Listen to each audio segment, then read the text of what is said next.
previously. Don't talk that talk. The creator. I think that brother is creative as hell, man. He's sharp.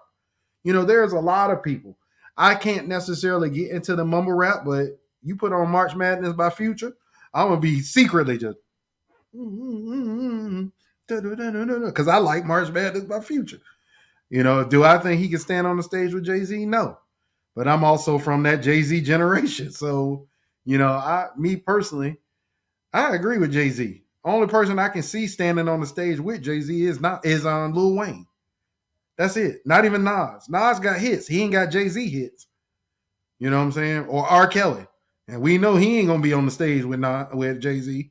He gonna be somewhere else. So yeah, man, I don't think that that people are moving away from our music. I think we're seeing a cultural shift to their music and what they like. And to be honest, y'all, what they like is what's popular culture. We old now. We don't want to admit it. We old. I just said this today to my student. Just said the same thing. Mario, I cannot believe that I'm gonna be 40 this year. Like that shit blows my mind. I turned 40 in December. I can remember being 18, pulling up to Norfolk State, or 17. I was 17, y'all, when I went to college. I can remember 17, pulling up at Norfolk State, my parents dropping me off, giving me $20 and saying graduate. I can remember that like it was yesterday. And that was over 20 years ago, bro. And I'm saying like, damn, I've been an Omega for 20 years. I can remember being 19 and being a part of a non-hazing, non-pledging process in Norfolk State, membership in selection process, and doing all those things to be an Omega. And now it's 20 years later, bro. We old. So let these kids do what they do. Let them control everything that they want to do. That's where we are, man. So, Mario, I'm old, bro. Smiths. I just said the same thing today to my students. Yeah, you old. I ain't old. We're getting up there, dog. We definitely getting up there, man. Oh, y'all. I ain't old. Shorty. But I'm saying I can remember meeting y'all for the first time. You know what I'm saying? I was 17 when I met you, dog. Right. Well, and I was 18. You know what I'm saying? Now I'm about to be 40. Like, golly, bro. Mario ass getting old too. Don't even try it. That's all right. Why people be gonna pull her? You gonna pull her in? Right. Well, first you got some body parts that hurt that didn't used to. I know you do. So now don't start. I'm still thumping and bumping, baby. I don't know what you're talking about. That's because she still got a 2 in the front. She still got a 2 in the front. If you get that 3 daddy, we're gonna see what we're gonna see. And not necessarily when you get the 3, but when them 3s get up there, when you get past that 5, yeah, it start changing a little bit. Knees start sounding like wood. Yeah, stuff start cracking a little bit. Maya, can I ask you a question? I want to look at you when I say this, Maya. Let me ask you a question. Is that a Zelda hoodie? Are you looking at me? Yeah, I'm looking right at you. Is that a Zelda hoodie? What is it? Is that a Zelda hoodie? No, it's actually a Christmas tree. This is my Christmas onesie. Oh Lord, we done had the cat. But it's just so comfortable that I have it on. Yeah, we got the Christmas tree. I saw you put it on, and I was like, "What yeah, it's just a Christmas tree onesie. Look at Maya over here looking like Charlie Brown Christmas tree. Go ahead, Maya. Thank you. It's for the culture. Maya, that little skin daddy.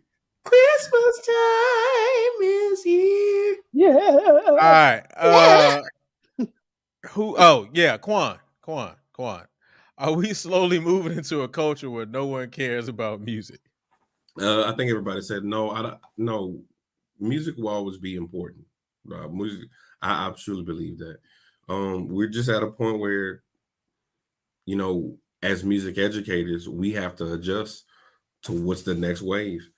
You're always going to have, like Rick said, those pockets of individuals that relate to the past.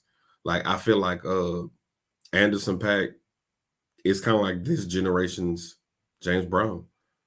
Like, real talk. And honestly, people, have just been, hyped on him since he's been doing with Bruno Mars, but the guy really has been having hits, like from Suede to Bubbling. Like, he got some hits, you know what I'm saying? So, but also, you have to be able to relate to some of the things that's going on of today. Because honestly, I've been listening to Frito Bang, lately. He's a rapper from out of Baton Rouge. YB, young boy, he got a cult following. Like, he's not even on the radio, but he's one of the number one, hip hop artists in the world at this time. So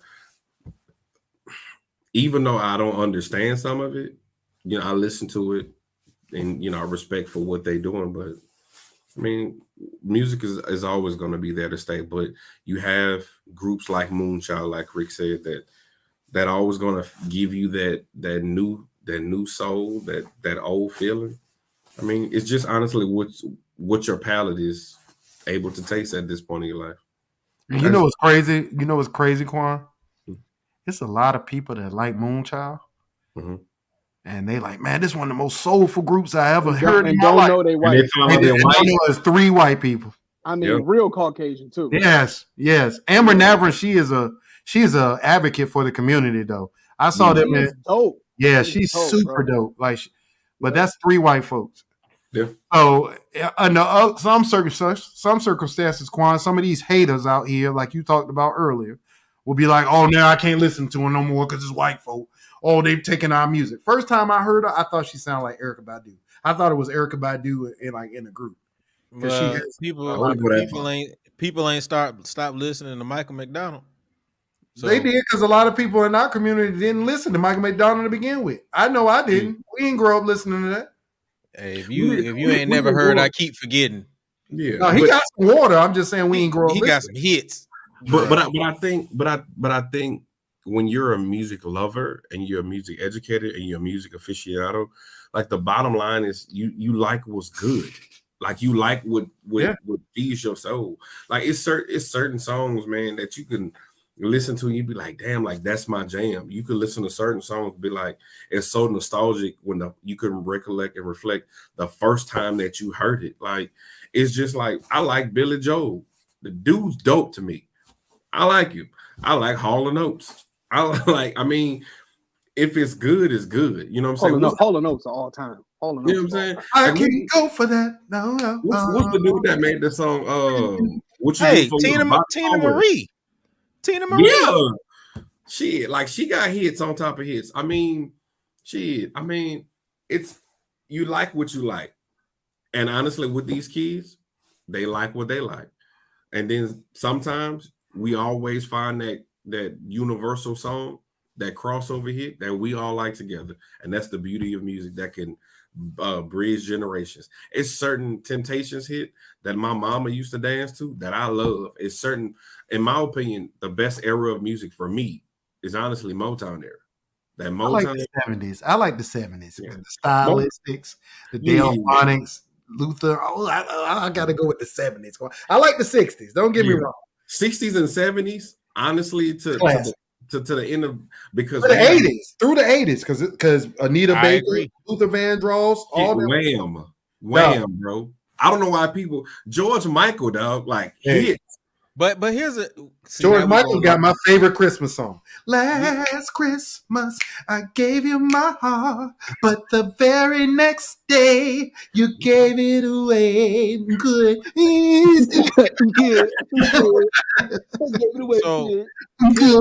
here's the thing. Here's the thing. You can't sing the joints on the on the live. Why can't I? That ain't no real. I can sing whatever I want. Yes, you can. You gotta learn them copyright law. And it was less than 8 seconds. We good. Was it less than 8 seconds? It was. Go ahead. Edit it. I'm gonna